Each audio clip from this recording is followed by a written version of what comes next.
All right, cool. I've just hit the go live button, so yeah. Then I check history to see if everything is all right. Yeah, cool. It says we're online. Yeah, I can see our stream broadcast. It says we're live, so. Hey everyone. So yeah, like welcome to this AMA. Just a quick little sound check. Make sure everyone can hear us okay. Make sure there are no echoes and all that sort of stuff. Just Raz and I had a few little video, audio, gymnastics tricks to try to get this to work. So there are a few. I couldn't hear myself with your speakers, so I think we're gonna have to find another way. you can still hear yourself.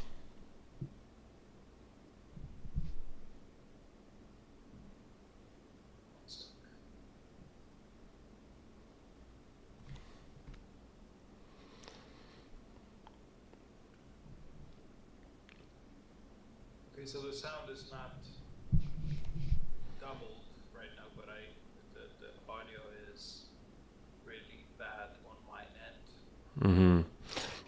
I've just turned you right down on my side. I'll let everyone know what was going on. So like usually what I do, like with previously, like we used to use Skype for the background stuff, but Skype just got decommissioned and replaced with Teams, and Teams doesn't do side by side.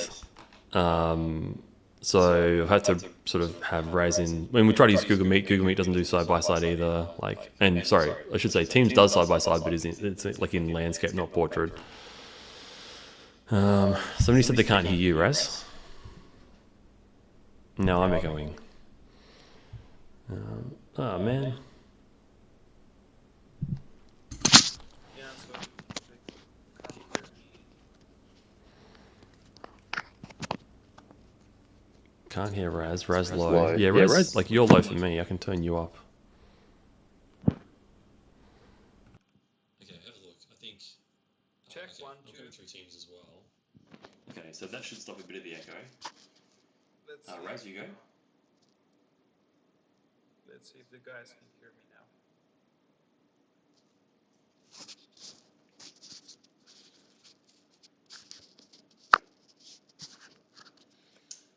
Raz, can you say something so we can all check and hear what you sound like? Yep. I was listening to the stream actually, but there's so it's the same thing. Someone says Garth sounds like he's in a cathedral. All right, I'm going to switch back to my. No, we're both bad. All right, I'll put my mic back on. And I'll change speaker. I can hear my.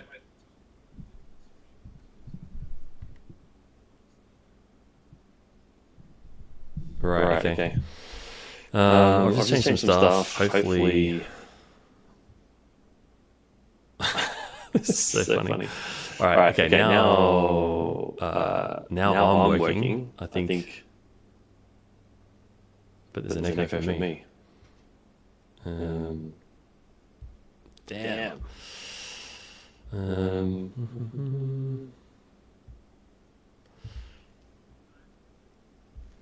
We might need to do Google Meet in this method.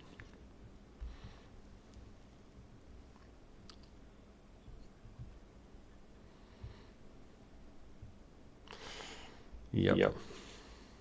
So I mean, does everyone want me to explain what's going on? Like, it seems like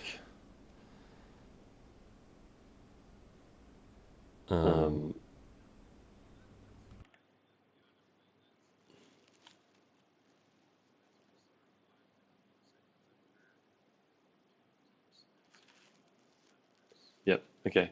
Yep. All right, everyone. If actually, just talk again.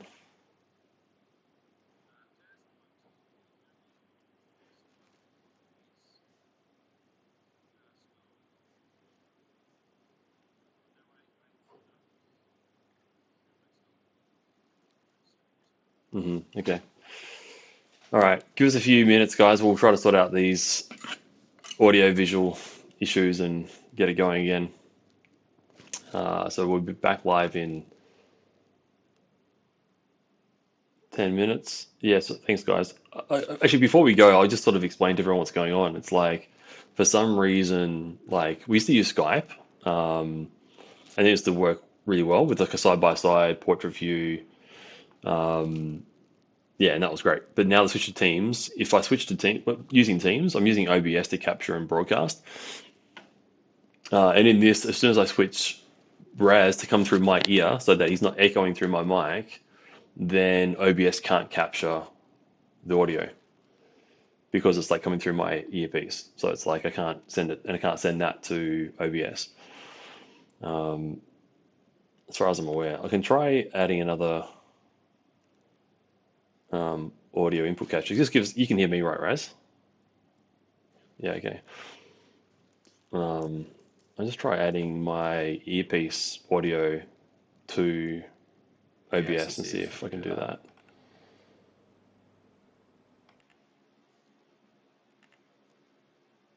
Okay, where is it? I'll mute Teams. Okay, Raz, can you talk now?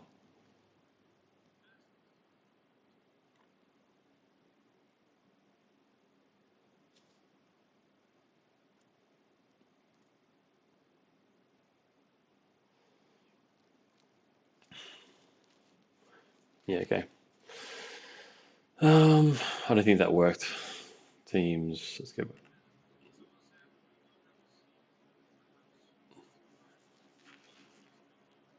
Yep, okay. Yep. Um, yeah, cool. The problem though, Raz, is that like if the problem is not the video, the problem is the audio. Like, but we could try. Yeah, I can hear you. Yeah.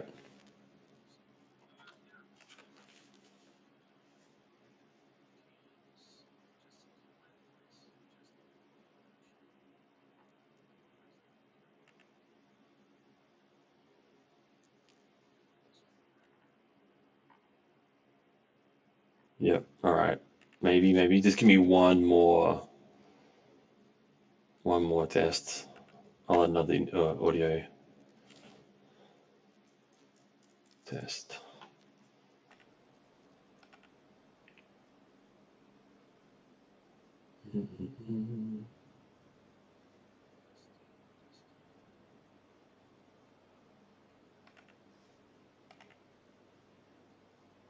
Can you Okay, say say something something now, now, Raz? Raz.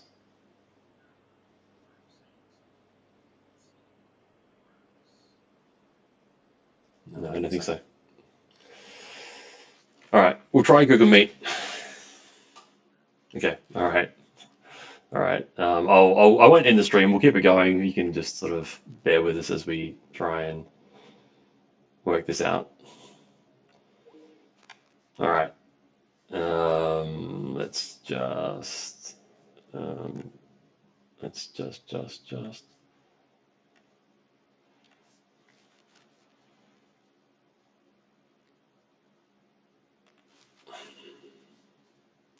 Okay, right. I'm just going to get a Google Meet meeting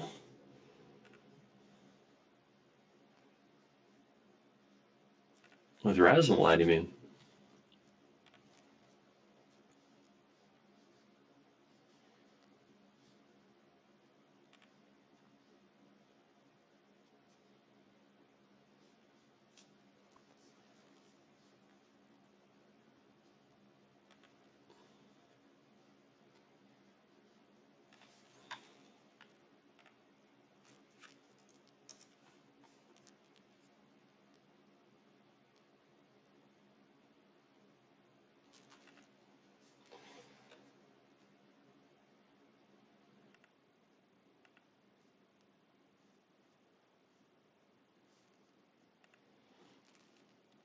Okay. Howdy doody, Raz. Raz has just joined me in another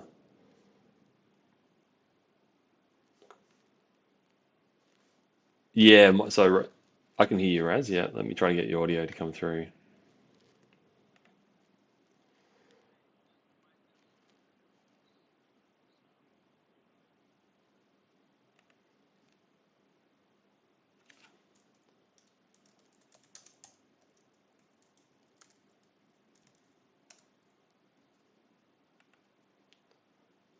Um,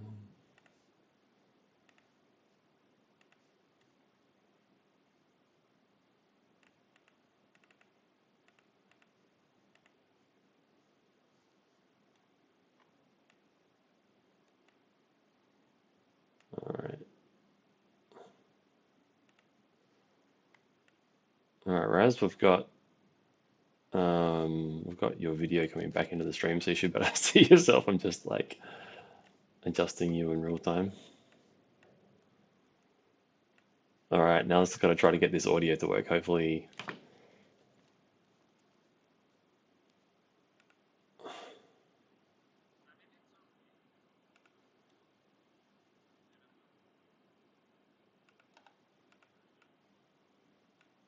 yeah, it's like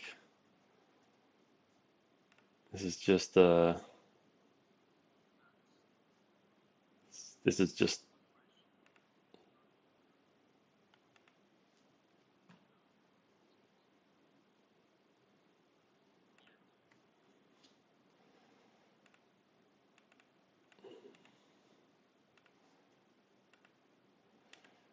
a for anyone ripping on us for like being technology people, like, hey, we didn't develop Skype and Teams, all right? So the fact that like the audio won't like separate to two different spots, that's not ours. That's not us. That's not our thing. Um, all right, Google Meet, Chrome.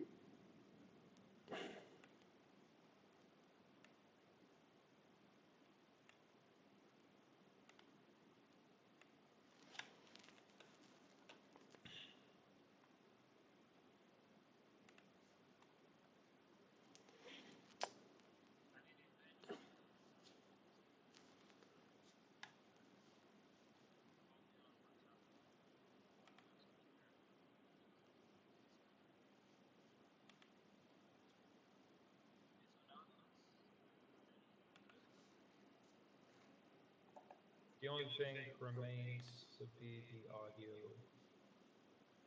Yeah, let me try that. Output device. Okay.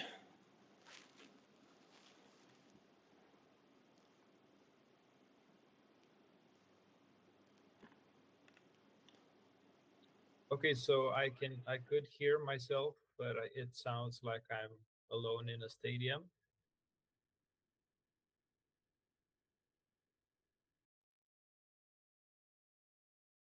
Let's see.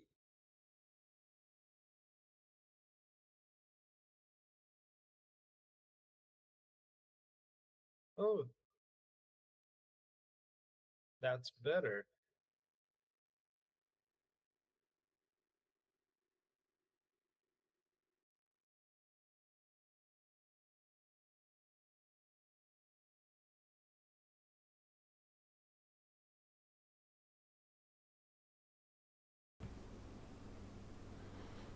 Okay, so my audio should be working, And let's see about mine.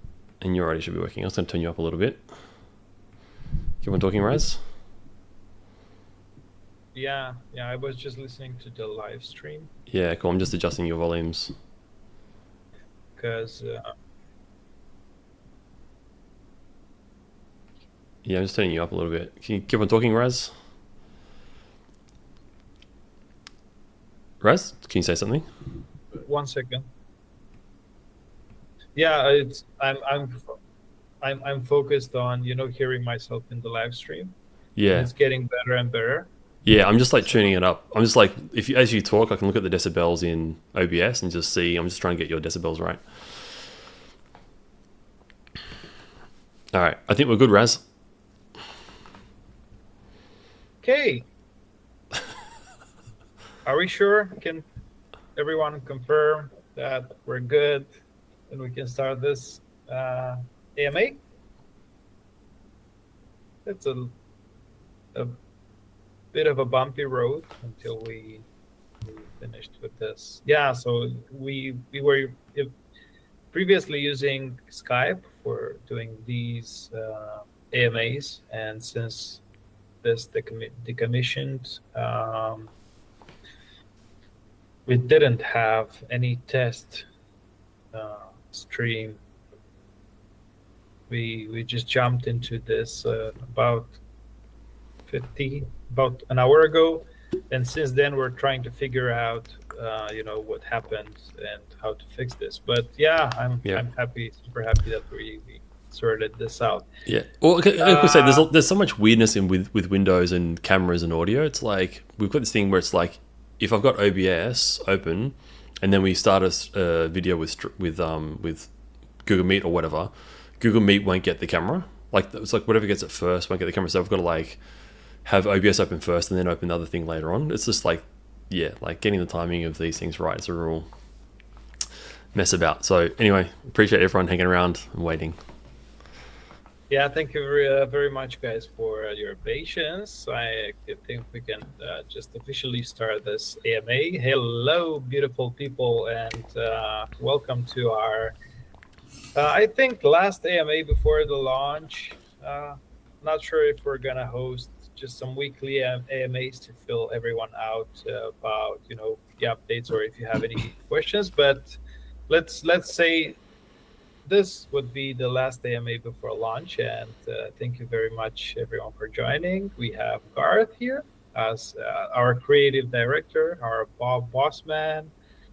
We have a lot of questions lined up for him, and I hope everyone's ready. Cool. Can I say, like, it might be worth me, before we do the AMA, it might be worth doing like an update on the release, I think. Yeah. Yes, it's strange because I'm just looking at this live stream as everyone else, but I cannot see you face to face, like we're used to it. Yeah. So hey, Garth, what's up? Hey, man. I can try turning on my camera in Google Meet and see if it doesn't explode. No, it says it can't. Doesn't matter. It can't do it. Yeah. The voice will do just fine, so it's okay. Yep. Oh, what's up? How are you? Yeah, I'm good. It's been an interesting week. As everyone knows, we were happy with our tech stack kind of last Friday. Friday a week ago, and we're like pretty sure we're going to release on like Monday, Tuesday, and then we did some testing. Like, and you got a version of the access to like the dev account to do some testing as well. We found like even though it works, it was just a bit kind of somewhat kind of like, how to put it, like just kind of clunky. Like even though we had all these different auth like entry points, it was like a bit clunky to know which one is the right one depending on who you were, kind of thing. And people were like trying to go in the wrong way and then have to go back, and then we had like this account linking stuff, and like, you know what, like it does all work, and we have all these different auth methods between like our own accounts, Google sign in, Pavilion sign in, MetaMask sign in, but it's just kind of like not ideal. So we've kind of gone back just to kind of rejig some of that account user flow kind of stuff just to make it like nicer. So you all come in and you just like click. It'll be really clear where to go depending on who you are, like whether you're a new user, whether you're a previous Pavilion user, whether you're like a public like launchpad thing with MetaMask. Like it'll be very clear. So we want to try to make that really smooth and easy. And then the other thing is people who have done those different sort of entry points, we want them to be able to like link their accounts later on. So yeah, so apologies for the delay, but that's what it was. We're just trying to make it really clear. So when everyone jumps in, like, you're not all hassling me and Raz for like, oh, I've gone here and my password's not working. What's up? Like, it should be just to be smooth and easy. So yeah, these shouldn't be the questions you were supposed to ask. So let's try and make it the user experience as perfect. Perfect, just that. And before we're getting on to the sale and beyond. So yeah, do you have anything else that you'd like to share with everyone before jumping into the questions? I know you did the showcase of the creature sale, upcoming creature sale last week. Is anything that you'd like to add before moving to the questions? There are a lot of curiosities around the creature sale, so there Hmm. will be a lot of questions regarding this, and hopefully we can cover everything, in the specific time frame that we reserved for this. But yeah, please uh, let us know. Yeah, sure. I think all I'd probably add is, uh, firstly, yeah, like what I showed last week. It's what I showed last week is still going to be the same, except for the user account flow stuff. So that part will change. So we'll kind of have to, but it should be clearer. So we shouldn't have to do an update on that. But we can talk about that in our next AMA, I guess. I do think we should do weekly ones from this point. I think like every weekend, maybe we'll see how it goes. But I feel like there's going to be more and more questions because yeah, people will just have questions about like what do the creatures do and what do the buildings do and stuff like that. So it's going to be quite a few questions. So that'd be cool to address those. And I guess the other thing would be like in this meantime, it's been a really great chance for us to just kind of add a bit of extra polish into the game. So we've kind of not really added new features to the game since this kind of sale launch delay, but what we've just been doing is just polishing. So the two main things we've been polishing are the mobile experience. So we've just been making the mobile user experience like better and better. Just kind of adding more sort of like scrolling, so you can like two finger scroll around the village and zoom in and zoom out and just sort of stuff like that. Just kind of mobile accessibility. And effects. We kind of had a few sort of nice to have special effects on our task list, which we just didn't get around to because they're not sort of really necessary for the game. But yeah, but we've been doing some more special effects in the game and animations and stuff like that, just to kind of make it look cooler. And it does actually make it look heaps cooler. So anyway, so it's been kind of a nice to have. It's like, yeah, like these nice to haves. You would have still liked the game without them, but with them in there, it just looks a whole lot more alive. So I think you'll all enjoy that. So yeah, that's it, man. Over to you. Looking forward to it. Yeah, so let's start with the first and the most important question that we had in the past couple of weeks because people were a bit afraid. The question related to the first K NFT. So there were some people who couldn't get in on the initial cohorts but purchased the NFT later. Mm-hmm. I think this was confirmed also on the group, but I'd like to also review this and have it here as well in case people are watching and missed the question or your answer on the group. Will they be able to? So the people who purchased the NFT afterwards didn't receive it, but purchased from someone else. Will they be able to participate in the creature sale and also get the same benefits as the initial owner of the NFT? So yeah, short answer is yes. Yeah, yep. We'll do that. We'll allow that. The thing is, like, there is a bit of a longer answer around, like, can people exploit that by sending, like, do they have a whitelist and then they send the NFT to another account and then they get two whitelist access kind of thing?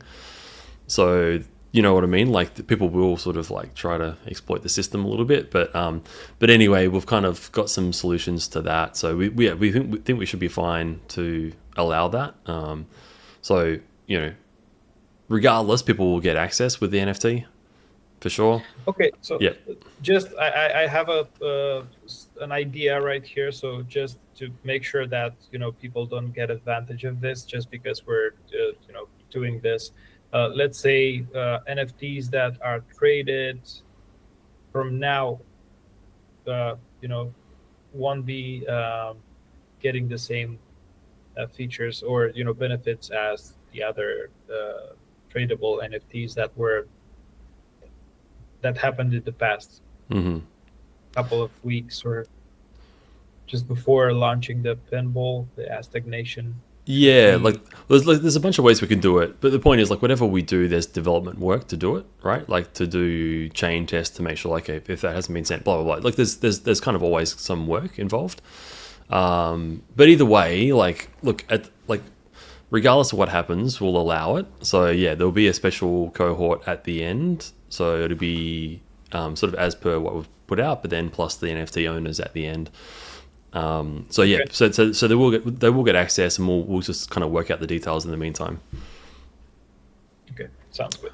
Yeah. Also, related to the NFTs as well, there are people who purchased multiple first K NFTs, before the Aztec Nation launch, and when people started catching up, that they will have additional benefits. In this case, if someone holds two NFTs, let's say for example, would they be able to use the benefits for both? That's a good question. The follow-up question would be: Are they in different accounts, or are they in Well, one account? I was thinking the same thing, because since if they are on different accounts, I don't see why cannot they just get double benefits if they have two separate accounts. But Yeah. let's say, so if I'm not sure if we can get an answer right now regarding this follow-up question, but let's pretend if they have the same the NFT under the same account, Mm-hmm. what would happen? The way we would do it would be that, like the way we've thought to do it would just be like the account would check, would do like a check for the account, and if it has like NFT in it, if it has that NFT in it, we don't have sort of anything for like check how many there are and give double allocation. I don't know.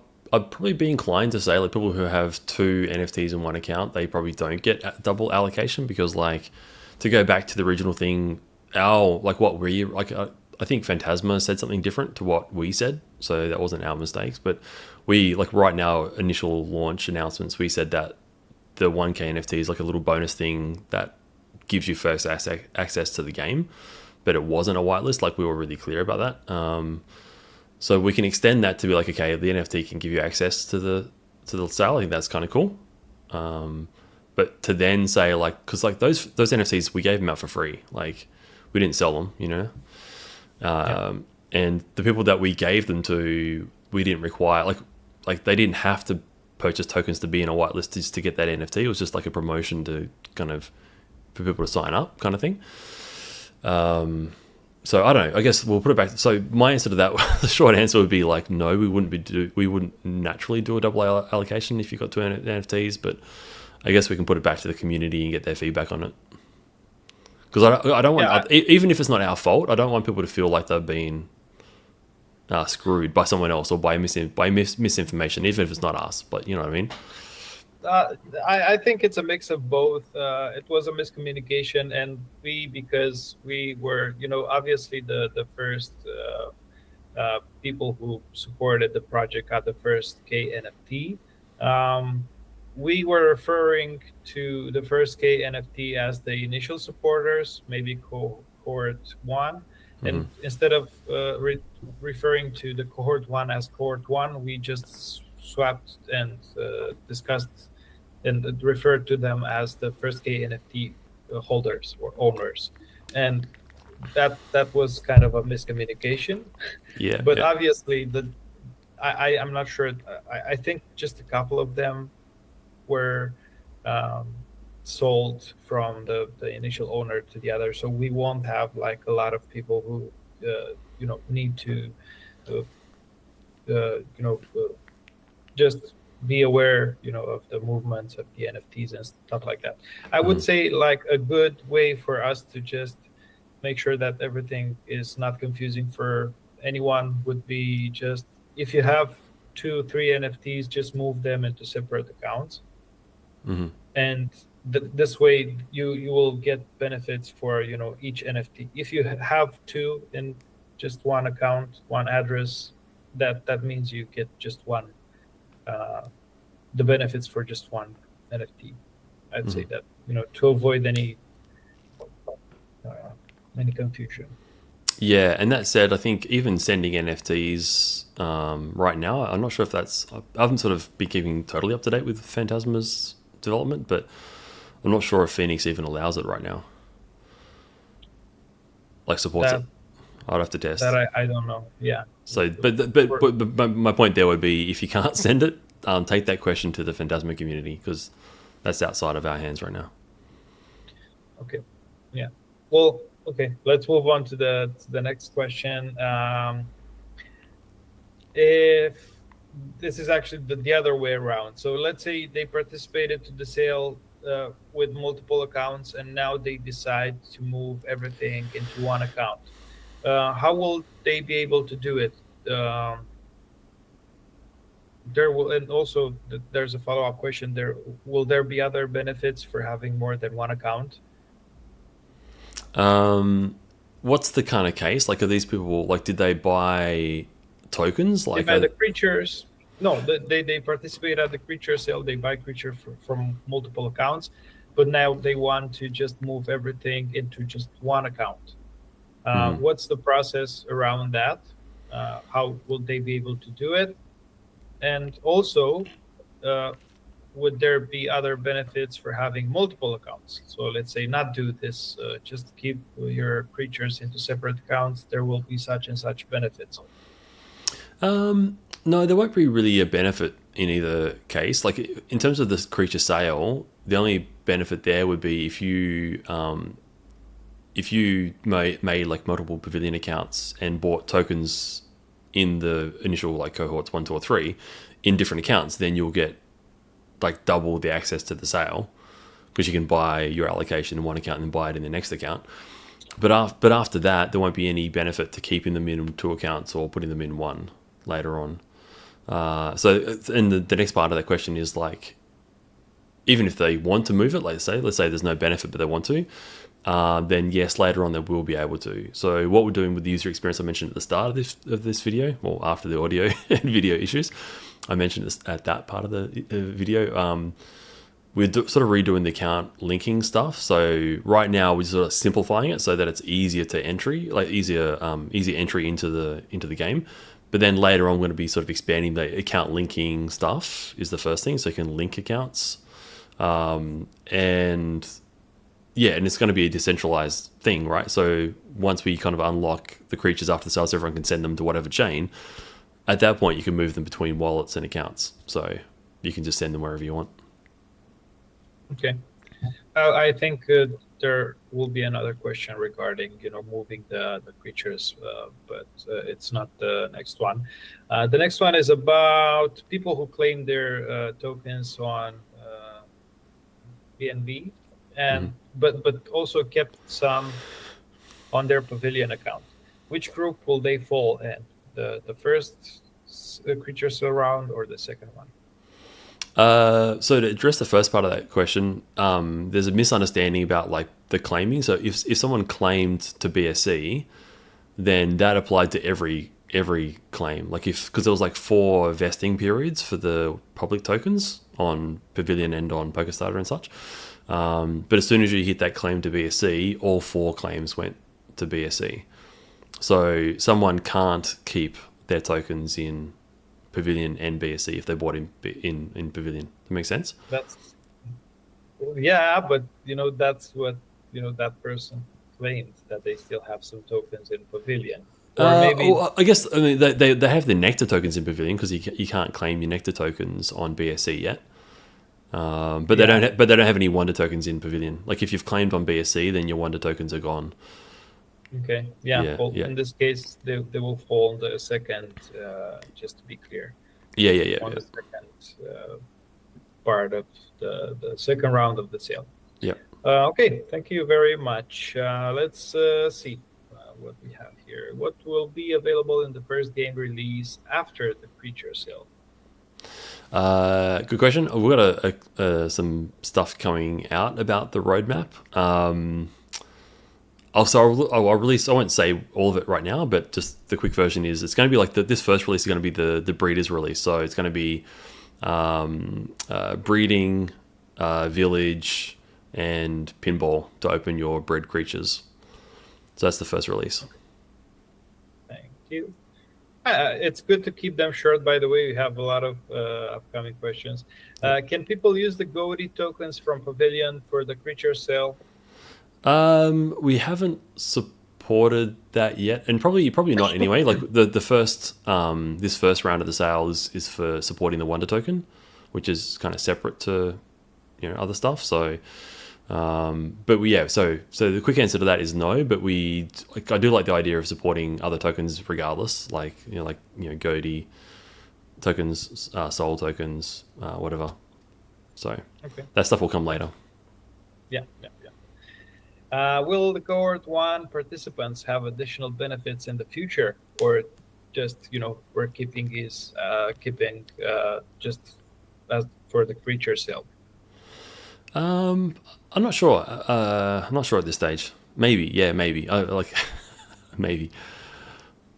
Yeah, I mean, to give you the quick overview, there was just a question in terms of are these guys going to be prioritized 10 years from now, where we release another something, and just because they were cohort 1 they will get benefits and stuff like that. So it was kind of a jealousy question, if you ask me.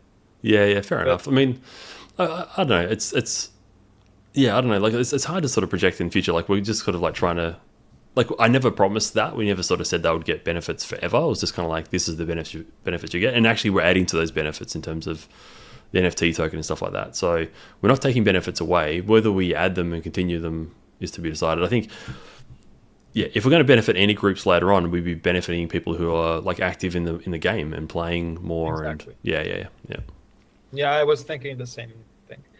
Thank you. Is there a limited number of creatures that a participant can buy? Yes. Yes. Dude. One of each. Oh, I'm I'm disappointed now because I was planning to buy more. Okay. Well, I mean, okay, so we'll kind of see how it plays out, because look, so we've got the creature sale. It's kind of like, it's like we're very different to say, let's say like a CryptoKitties or an Axie Infinity, right? But like, there's a general thing around like having a creature and then breeding it. And so once you buy creatures, they're going to breed and multiply. So everyone who buys these Genesis creatures are going to have first dibs to kind of multiply them, right? So every creature has 3 breeding slots. So and then every creature, once it's an adult, has 3 breeding slots. So we're trying to limit the number of creatures for the initial wholesale period, which includes this whitelist plus what comes afterwards. We have like a third-party promotion to do with another like platform, let's say, to be announced. Yeah. So we kind of have an allocation for both. So what we might do is like have 1 creature per person in the first rounds, and then if there's leftover creatures, maybe we'll kind of open it up for like a last round of, okay, anyone who's in those previous cohorts, like there's like some leftover creatures for the Pavilion cohorts. So you can go grab all of those, as many as you want, and whatever you don't get goes to the next people. Okay, sounds good. Yeah. Well, woohoo. Let's hope there will be some left out. So the maximum numbers per participant would be 9 creatures. Correct. 1 of each, right? Yep. For the OGs. Thank you. OGs, yep. How would we want to ensure that the in-game economy is sustainable and doesn't collapse at some point? I feel like we're, these type of questions gets asked at the same AMA. So, but yeah. Yeah. Okay, we can answer it quickly. I mean, you could probably look at the white paper again for more information about that. The quick version of this is Wonderman was always designed with these multiplicity of games and ways to use Wonder and Nectar tokens to kind of create this kind of cyclical nature of opportunities for us to kind of output tokens and then input tokens and then recycle tokens. So we can do things like, like increase the cost of breeding, decrease the rewards of nectar going out in prize pools. We can balance those things between all of the different things in a more fine-tuned way. We don't have one game where this is like one mechanic of tokens in and out into one game, right? Yeah. Yeah. Okay, thank you. What happens to the wonder raised from the creature sale? The Wonder Race from the Creature Cell. Okay, so yeah, this came up in the last my last live stream. So like the whole idea of like this kind of economy is like, again, like it's a cyclical economy. So we kind of put Wonder out, you guys buy it, send it back, and we kind of give it out as prizes, and then we also collect some to fund the game. Like we're not taking USDT from everyone, and we're not charging you US dollars or whatever. Like, you know. So that Wonder that we keep some for ourselves to fund development. Thank you. How does the team ensure that the Wonder token will do well? How do we ensure I'm it? sorry, but if I'm not asking those, and No, I cannot address them in during the. Yeah. I'm not laughing at the person who asked it. It's just like a funny question. Like, it's funny because these are getting asked, mostly at every AMA, and it's kind of funny, because, you go ahead, Garth. Yeah, cool. Look, I mean, yeah, the best thing we can do is like the best thing for a token is to have utility. Like the reason why you want US dollars or Australian dollars or whatever, euros, wherever you are, is because you can spend them on things. So the point with this is if you make a great game that's got utility and you want to buy the tokens to put into the game, then that's like a demand from the game to put tokens in, which creates demand on the exchanges to buy them. So the best thing we can do is create a great game and then make a great game and then get awareness about that game so people come and play it. And they keep on playing it and they tell their friends, and then we do more promotions. So yeah, cool. Are there any plans for more exchange listings? We get approached for exchange listings a lot. Right now, I don't see a need for it. Like again, I think there's like a utility / demand question to be sort of answered first. Like once the game is out and there's like people want to play it and there's great utility in the game, and there's more demand to buy the token, then we can add more exchanges. So that will come in time.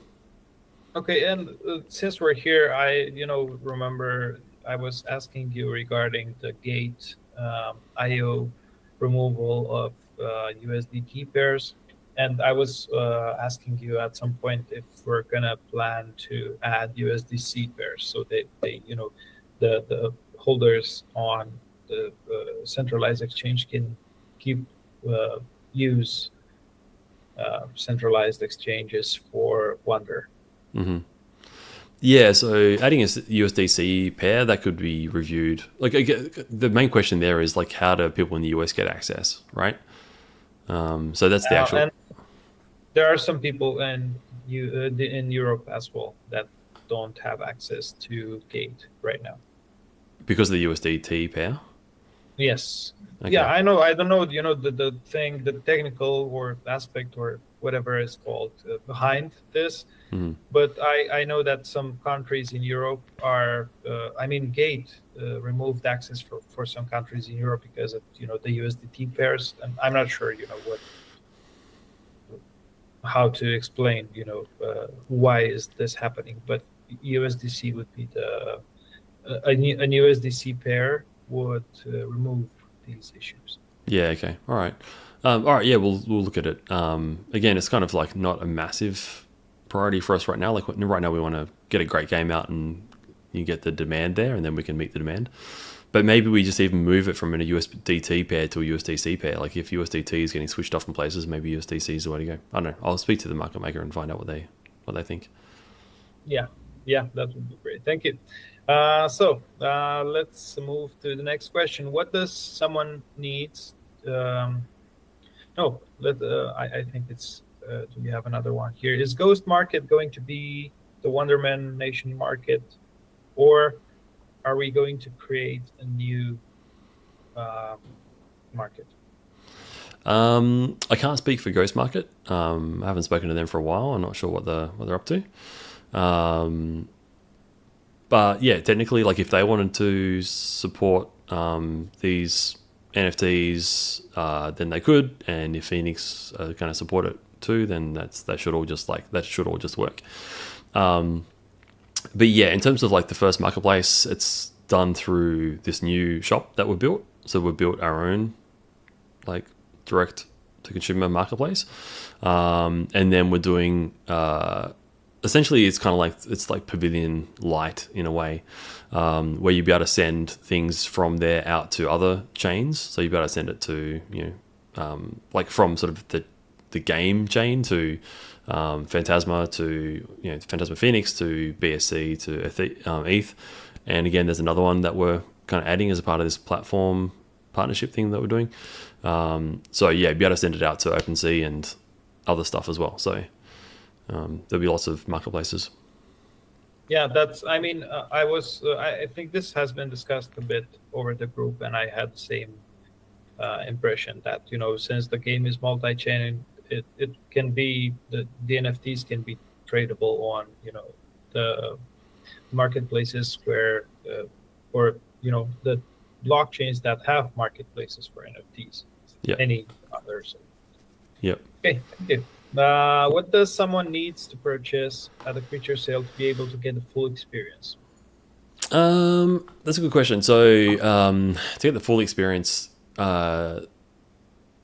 creatures, I mean, it depends what you mean by full experience. I mean, like buying the creatures is a part of the experience, but you won't be able to breed them without a love shack. So I guess you could add that. So you'll be able to access the village without a love shack and do other stuff in there. But yeah, the love shack is the breeding machine. Beyond that, it's not a pay to win game. So it's kind of like a pay to make your life easier game. So you can relate, Raz, like as a parent, I think. That's exactly what I was thinking about. Yeah, like there's stuff you can do with the creatures, like in the village, just to kind of keep them happy and like raise them well. But if you buy stuff to kind of like automate parts of the process, then it's just a little bit more like you can go in there and add to the experience if you want to. So, okay, so hopefully that answers the question. Yeah. But one thing I'll say is like the stuff that we've got there to engage the creatures and get the most out of their stat possibilities once they're raised, they're actually really fun things to do. Like it's kind of, there's a lot of gameplay associated with interacting with them, so you don't have to do it, but it's fun. Yeah, so essentially we kept the fun part where you can play with your creatures, but you don't have to feed milk for the first year of their life. Mm-hmm. You don't have to change the pampers and stuff and clean after them. I think that's a good way to just enjoy the parenthood without or getting an introduction into the parenthood experience. Can I give a little anecdote where one of the team members used to play Tamagotchi, like 20 years ago or something, and he kept on like asking about like, can we put like cleaning up the poop like in Tamagotchi? It's like, no, like I don't want to. That's not fun, man. Like I don't want to be walking around the village cleaning up creature poop. Like let's just have the fun stuff, Yeah, exactly. I mean, it's a nice experience, but I think people will get upset or bored of just cleaning after the creatures really fast. So yes, let's stick with the having fun. Yeah. Will alliances be launched from first day? No, they won't be launched from the first day. Okay. Yeah, that's a good one. If the price of Wonder token will go significantly higher, will the price of the creature and the items be reviewed? The price will stay the same or will be reviewed? The current intention is for the price to stay the same. And kind of again, like this is one thing that seems to be a bit of a misunderstanding around like the discount that everyone's getting for this. It's like this is like a pre-game release, pre-marketing campaign sale. So if the token price like quadruples, quintuples, like decaduples, whatever, it goes 10x, whatever, then the price of these creatures will just kind of go up with it, and we kind of intend to keep it that way. So it's like you guys get in this price, and if the wonder token goes up to like $1, then the creatures are like $1,000, and that's fine. But like, yeah, but again, like they'll be sort of mostly sold out, so people coming in later on won't be able to buy those creatures. They might just sell out and there won't be any. So then it's just like left up to everyone who bought them in this first round to sell them on marketplaces, and kind of put them into the creature pool for people to battle with. So there'll be creatures available for people to play with. It won't impact the game. It's just so that those creatures will be owned by you guys who bought them. Yeah. Will Nectar be tradable on any centralized or decentralized exchange, or will it just be an in-game token? We have plans to put Nectar on exchanges, yes. Thank you. Hope this clarifies the multiple questions we had regarding Nectar. Does the game start for everybody at the same time? Yes. I think maybe I'll clarify that a little bit. Everyone who buys it, so in those whitelist sales, there's a few different cohorts who get access, but the game access will open up to everyone at the same time at the end of that. So anyone who's bought stuff will be able to access like the village. Like you won't be able to access the village without buying a creature and getting a plot of land and stuff. So everyone who did that will get access to that stuff at the same time. But we will be opening up access to what's been the closed beta. That will be opened up to like everyone. That's like an open beta at this point, or at release. So once the sale starts, the pinball kind of arcade mode, that will be open to everybody. But then, but then once everyone gets access to the village and stuff, they will like that won't change for the other people, for the open beta people, because they won't have a plot of land. Okay. Yeah. Would it be also possible to whitelist people who have spent a significant amount of money on tokens but purchased them later on and just kept them? Yeah, I think so. Like this I won't mention names, but there's someone in our sort of direct kind of community who came in late, but they've been like a massive contributor and supporter. And so I've already said to that person, like, I'm going to whitelist them just because like they're obviously a big supporter. So yeah. So the answer to that is yes. I'm going to let you be the gatekeeper of that, Raz. So if anyone wants access to the whitelist and they think that they deserve to go in, they'll probably go into like the NFT round, then we'll open up that to NFT owners who came in and bought it later and people who have been approved by you, Raz. So you compile a list.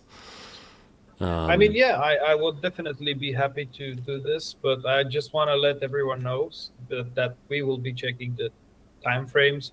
So it's not like if you bought just a big bag of tokens today, you'll get just the whitelist. You have to just show us that you actually trust and Wonderman Nation and kept the token throughout the months, or it doesn't have to be you don't have to have the token since the beginning or just after the public sale, but yeah, it has to be like a specific time frame for more than a week, or just because we decided to allow this happen. Yeah, well, the caveat there could be like maybe someone who's in the community and talking to you a lot and talking to the community a lot, but haven't bought hasn't bought tokens yet. Maybe they're like, okay, look, you know who I am because you see them every day, and then they buy tokens. Then that's an exception too. Yep. Yeah, we'll definitely make it happen for our supporters. So no worries. Mm-hmm. As mentioned on the group, we're here to serve you and assist and make everyone happy. As it's kind of impossible to make everyone happy, but as close as we can. Well, again, I'll quickly say we appreciate everyone's patience with this. Like, we know it's taken longer than we anticipated, but everyone knows we added a lot more content than we intended.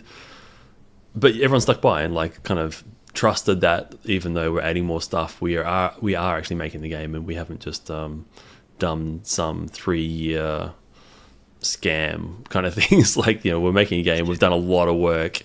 And we appreciate you sticking by us. Yeah, thank you very much, everyone. Let's see. Moving over to a different types of questions. Will there be a breeding guide who helps the players get the best out of their breeding, or regarding to the guide, any guide in general around the game? Kind of short answer is no. And this has had a lot of discussion internally. We actually like me more so than others, I guess. But I really like the idea of it being a bit opaque. Kind of like with children. Children don't come with an instruction manual. Yeah. So it's really cool to think that people get the creatures and then the community are doing stuff with the creatures to raise them and get the best out of the stats, and then they're talking to each other to share the experiences. Like, okay, I bred this creature with that creature, and I bred it with this this food item, and that gave it this ability. You know, like it's nice when the community can unpack what we've developed, and yeah, so that's the intention. So that said, like I'll give some hints and tips, but there won't be a guide. Yeah. Okay, thank you. Will the creatures be able to move across chains once minted? And a follow-up: will their stats and characteristics be preserved when moving them? Yes, and yes to the answer is the answer to that. Yeah.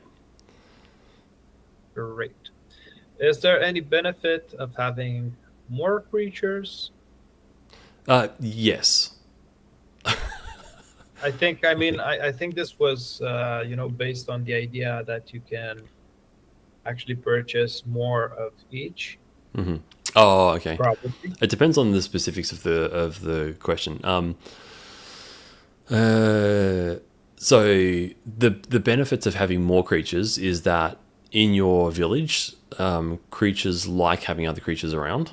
It gives them more things to play with, and they like to play with each other. So so there's an advantage there. Like if you have one creature, then you've got to do a whole lot more in the village to like keep them entertained, keep them happy. That's the main advantage I can think of. The other advantage would be if you've got more diversity of creatures, then you can try more breeds out. So that's the next advantage, I guess. I saw a question which kind of relates to this in the chat about like, can you breed? Can you do the same breeds together? Like, can you do like a rabbit and a rabbit? And the answer to that is yes. If you want to do purebreds, you can do that too. You might not want to mix them to try different stuff out, so you can do that. Pure breeding is cheaper and faster, so there is a different breeding cost to like. If you try to combine like the sort of attack and venomous of a snake or a spider with like the defensibility of like a beetle or a snail, then there's like an extra cost because you could get some kind of cool sort of thing out of that, like some cool sort of ability mixing. So anyway, yeah. Oh, okay. So let me ask you a follow-up question regarding this, because you mentioned pure breeding. So how would they be able to breed a rabbit with a rabbit if that we can just purchase one of each right now? Well, yes. So I said it earlier, like in the first day, you'll be able to buy one of each, but then we'll open it up so you can buy extra later on. Okay. Is the first possibility, but then also if you hold on to the creatures and then once we open it up so that like you can move things between accounts, then you'll be able to like buy them on other marketplaces and bring them in or send them between accounts. Or another follow-up question about this: would it be possible to breed two creatures from the same alliance? So yes. you own just one, and you take a rabbit, you have your own rabbit, and you decide to make an alliance with someone else, and he has a rabbit, and you just breed them. Yes. Would that be possible, right? Yeah. What decides who will get the baby creature? So the person, if that happens, then the person who initiates the breed and pays for the breed, then they get the baby. The other sort of parent doesn't get access to it, and they don't lose a breeding slot. So so there's an advantage to breeding in an alliance because you basically you can basically double your breeds. I just made you share a spoiler, I think. And also, does the other alliance member need to approve the breeding, or is just No. like approved by default because they're in an alliance? Yeah, that's the pro and con of the whole thing. Like somebody could, if your creature's available for breeding, someone could take it and breed with it and lock it up for a while. So again, Okay. pros and cons. And what happens if an alliance breaks?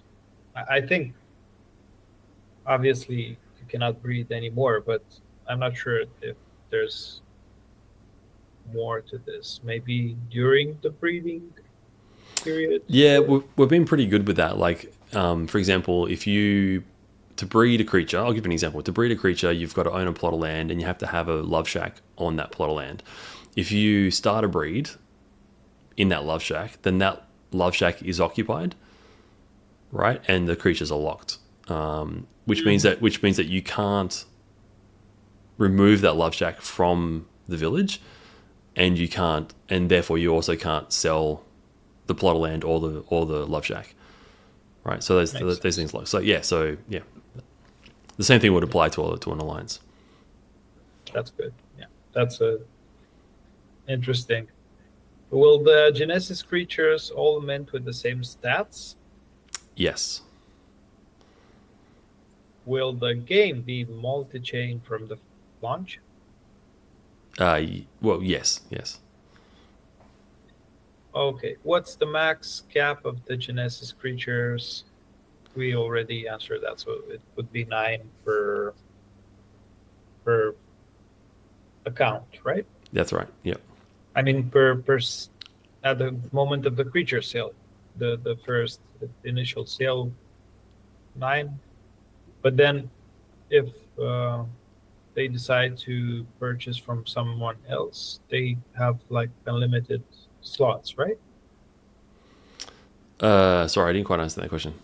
If they decide, so after the creature sale, they can purchase aftermarket. They can purchase as many creatures as they want. Exactly. They won't have a. Yep. Okay. How many creatures do you need to play Wonderman attacks? You don't need any. How will lending out creatures work? I'll maybe just kind of like give you more information on that last question. Creatures aren't required to play Wonderman attacks, like full stop in any version. Wonderman attacks will release in an arcade mode soonish after launch. So that's going to be one of the next updates, either the second or the third update. So it's it's going to kind of be like the pinball thing where you can just play it for nectar. Beyond that, launching into attacks to capture, like to go to the planets and capture creatures, that's going to rely on alliances. So alliances can own, this stuff will kind of release, but it's going to be kind of reliant on other features launching, like alliances and battles, to get the ship parts and build the ship. Yep. Yeah. So about the lending of the creatures, how does this work? The lending of the creatures. So when you own a creature, you'll be able to stake that into a pool. At which point, there's kind of two parts to this actually. So the first part is staking that into a pool for the battle mode. That means anyone can use it, and then you get a share of the rewards as the creature owner. We want that to be an open kind of marketplace where we don't sort of set a fixed. We might sort of set limits, but we don't want to sort of set like a fixed price for how people, what people can get out of that. So if you think you have a really cool creature and it's in high demand and its battle stats are looking pretty good, as in like it's won a lot of battles, then you might charge a higher rate. You might say, you know what, if you win with this creature, I get 70%, and the winner gets, like the person who plays with that creature and wins gets 30%.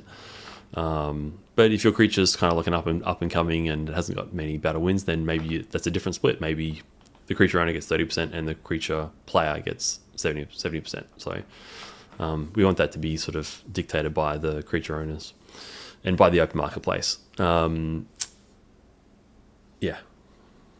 Oh, sorry. And the second part of that is like the creature pool for breeding.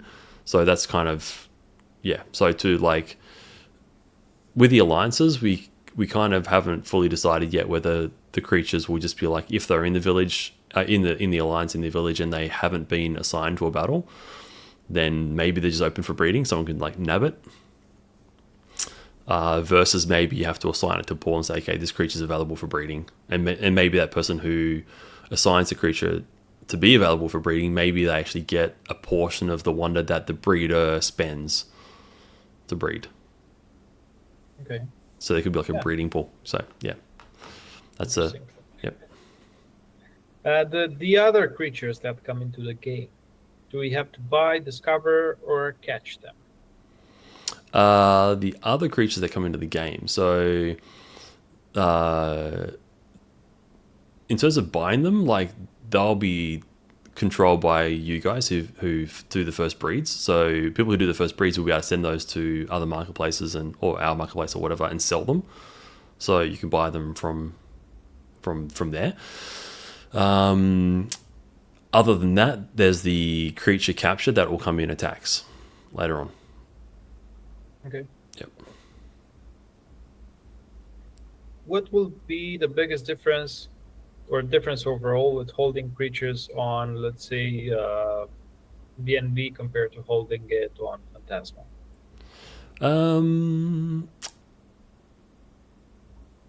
It'd be more so based on like what you can do on those chains. So it's kind of stuff is kind of out of our hands a little bit. Like yeah, if you want to send it to Phantasma and send it to other like hold it in your wallet. So you might prefer holding things in your Phantasma wallet, so you can hold it there.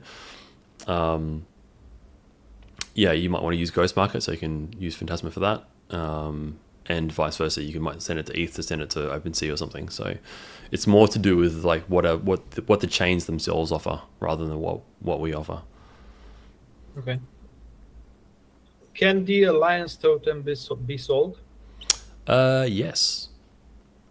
Yeah, I mean we're giving them away, but yeah, if I were you guys, I wouldn't sell them, but but you can if you want. Yeah. Okay. We have one more question from the questions that I gathered, and let's do just a quick read through the chat and see what questions these guys have, because I'd like to keep that as a final question. I think you guys can anticipate with what the question is. So let's move on to the YouTube questions. Are there newer questions here? What's the max cap? So they are obviously asking the same questions that I was asking. They don't have the patience to just wait until I ask every question. Will alliances be live at the game start, Carl? Yeah, I've already answered that one, right? Yeah. It's funny because I know these guys.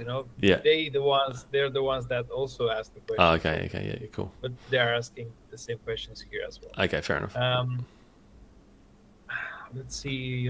Do I get also cheaper with Goaty tokens? Yeah. Well, this is an additional question. So you mentioned that you guys didn't started looking into multiple currencies, but eventually this would be something that you consider, right? Yeah, or more than consider. Like we want to do it, but yeah, for the first, like we have to sort of consider Wonderman to be like looking after Wonderman's like supporters, so supporting the Wonder token primarily. But yeah, like supporting other tokens after that for sure. But are there going to be additional benefits or discounts depending on which token they use in the future? So for example, if they're going to use the Goaty tokens, would this give them an additional benefit or discount just because they previously purchased Goaty tokens and now they are using them on? Well, possibly. I mean, yeah. Look, to be honest, I hadn't thought about this yet. We're just trying to get the game, launched and get the Wonder token stuff done. But I I'd be happy to do something. It's a really good point. Like, I'd be happy to do something where people who have Gertie tokens could possibly convert them to Wonder tokens and participate in the sale. Like, that wouldn't be like an ongoing thing. That wouldn't be like you can just always do this. But yeah, but for sure something where it's like people who already have Gertie tokens and kind of supported us with that with Pavilion. The idea of them converting those to Wonder tokens and then participating in the sale, that's a cool idea. Yeah. So can you add that to the list of stuff to follow up with me, Raz? Yes. Yeah. Also, someone said regarding the claim on BSC, pretty sure I claimed a third of my tokens. I need to check. So they didn't need to claim, just they did have to claim just once. So that's right. The other claims were just automatically moved. Yeah, so again, like, yeah, okay, so if people claimed on BSC, they just have to hit the claim button once, and then all of the claims would go through, so all 4. Again, with a caveat of, we had that all automated with Pavilion using Phantasma Chain, but then Phantasma Chain went down, and so that claim process we put in, and it was just this kind of like, hacky last minute thing to, not have people get the tokens locked up. So it became like a manual process. So every month or so, I'd pull down like a list of who had claimed on BSC, and then I'd have to do a manual process and have to do like accounting to work out who had received what before, and then add them. And do you know what I mean? So there might be someone who's like claimed straight away, so they've got like 2 vesting periods gone, and then somebody claimed like around the 3rd vesting. So I'll give the first person 1 vesting lot, and then the next person 3 vesting lots, right? And then somebody else would claim like at the 4th vesting.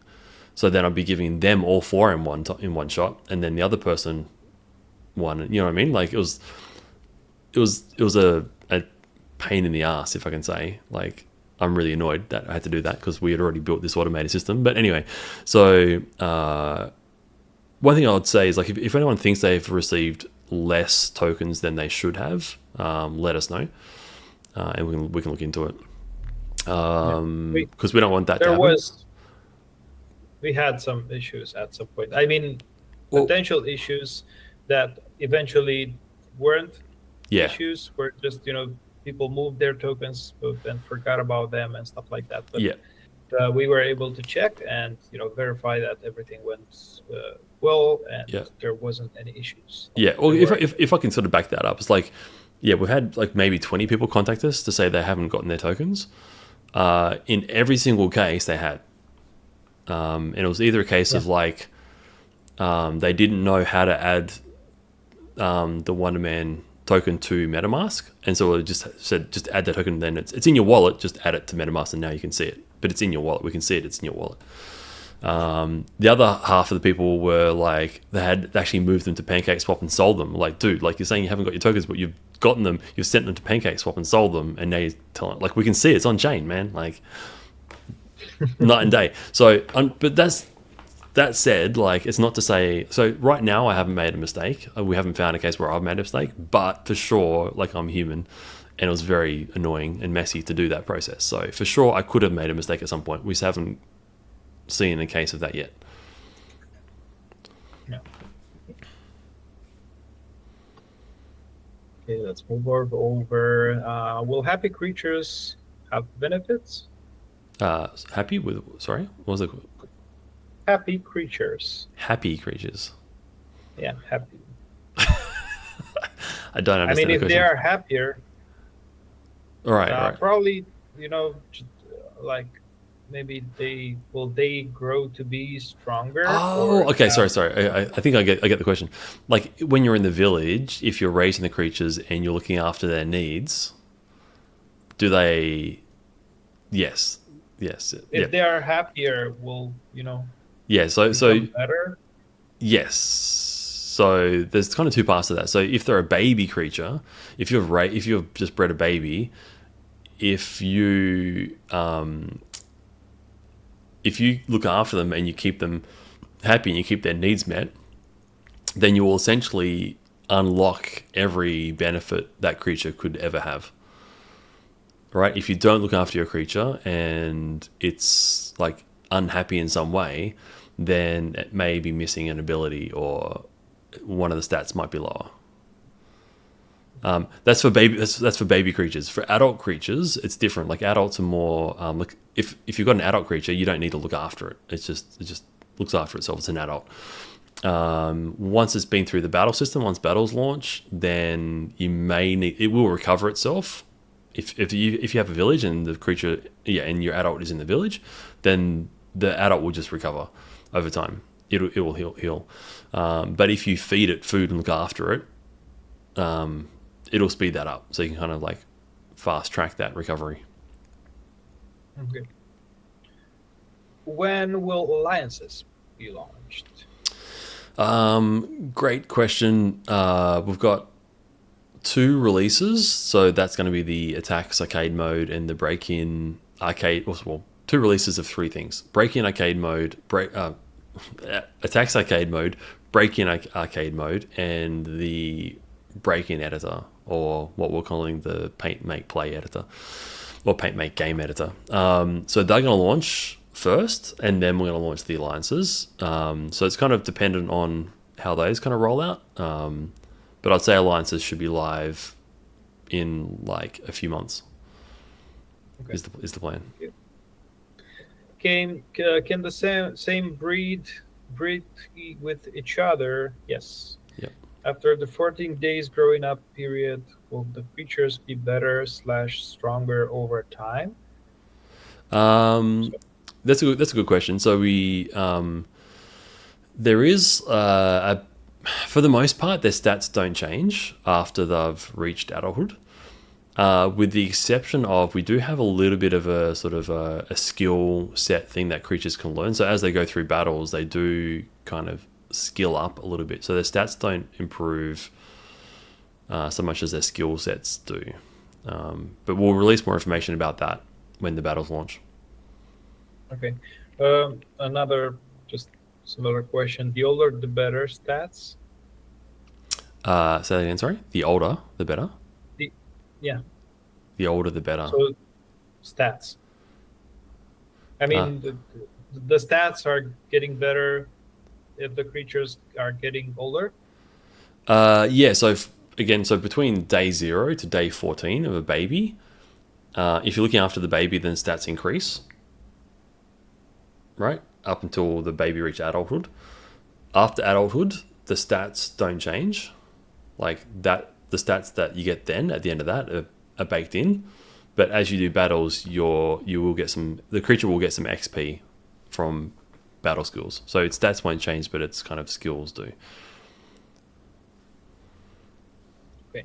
How long does it take to breed in the Love Shack? I think this depends on the food we use, right? Yes, that's right, yeah. So, so the maximum time, like around the maximum time, is around 24 hours for a breed. That's if 2 creatures are really unattracted to each other.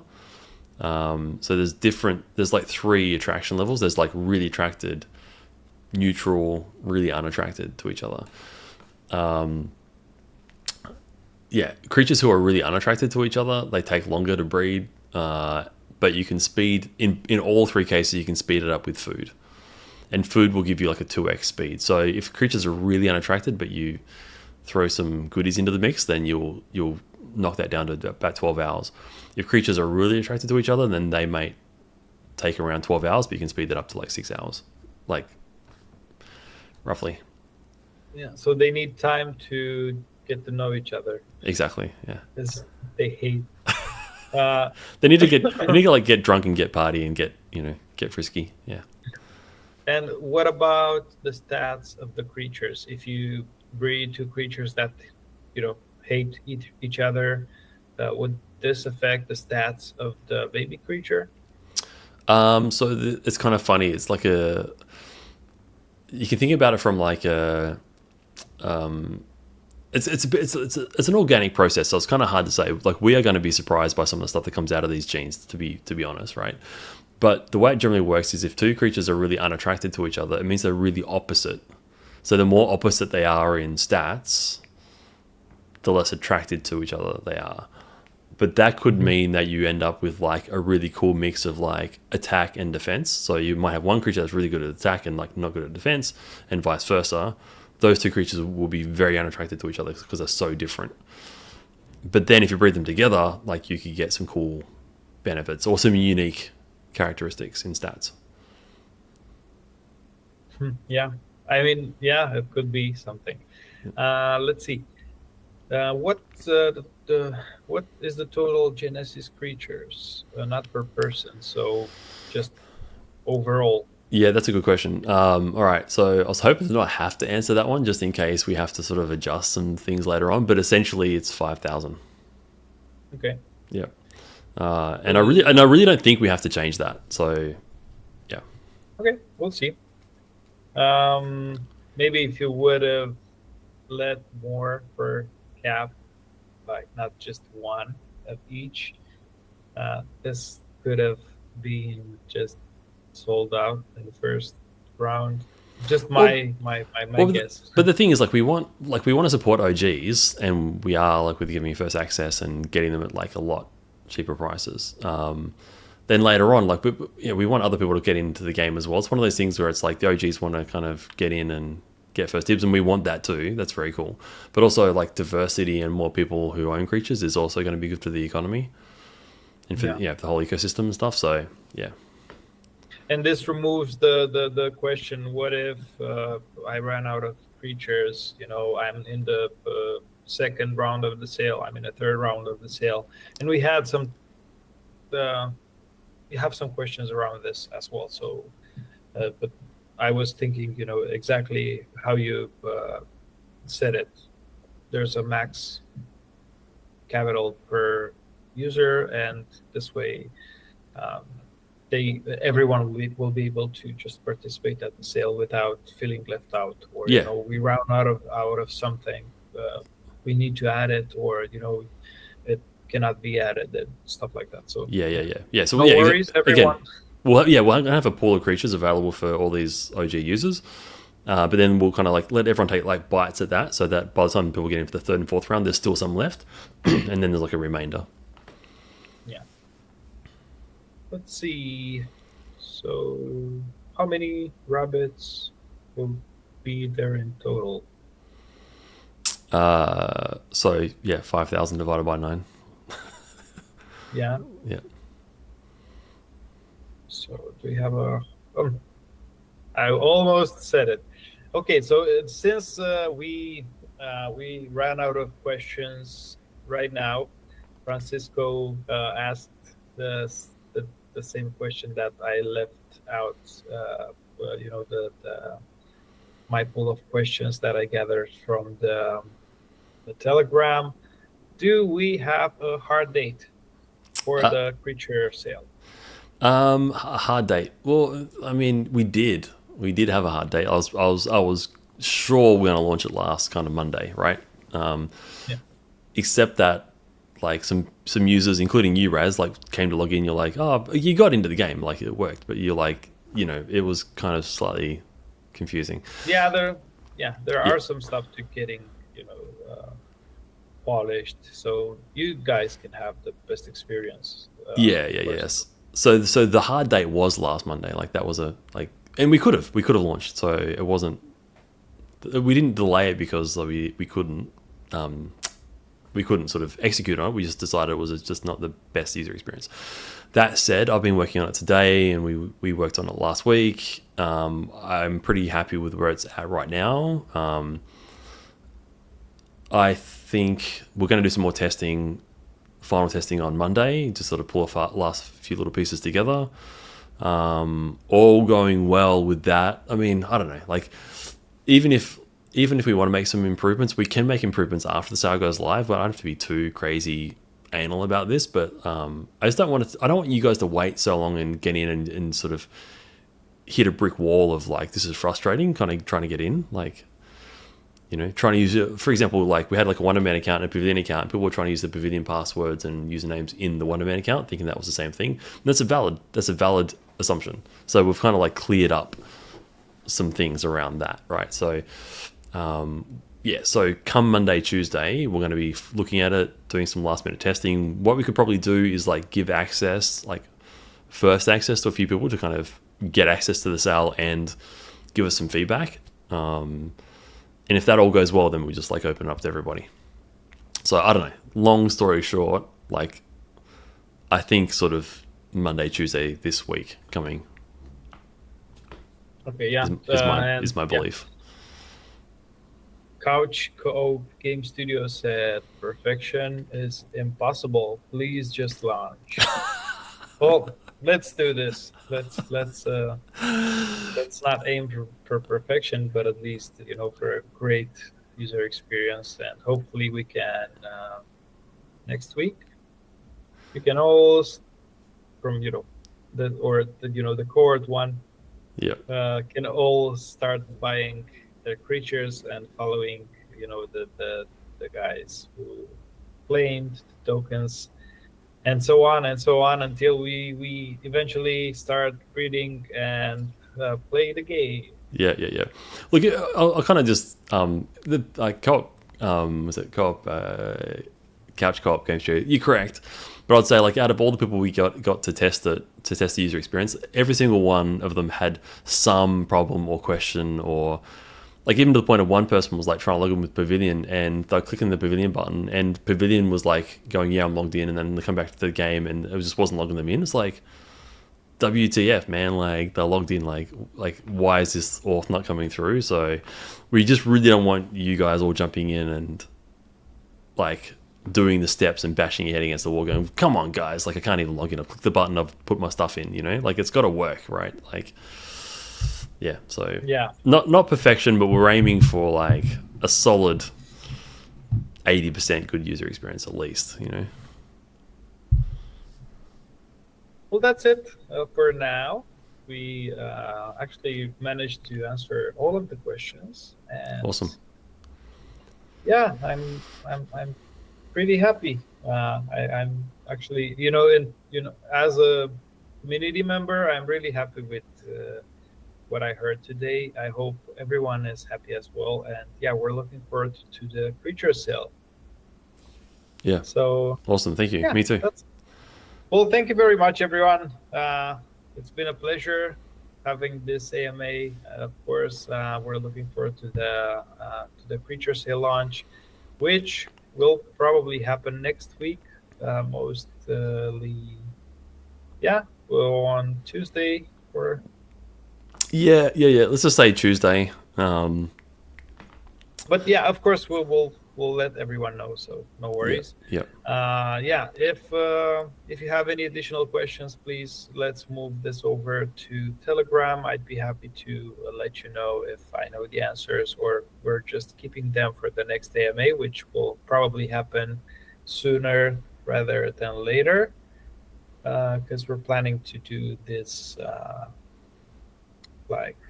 on a weekly basis until we're finalizing the creature sale, the game launch, so everyone will get updates super fast. Yep. Cool. Awesome. Yeah. Thanks everyone for joining. We really appreciate all the support and logging into watch the stream and ask questions and all that sort of stuff. Much appreciated. Take care, guys. Cool. See yous.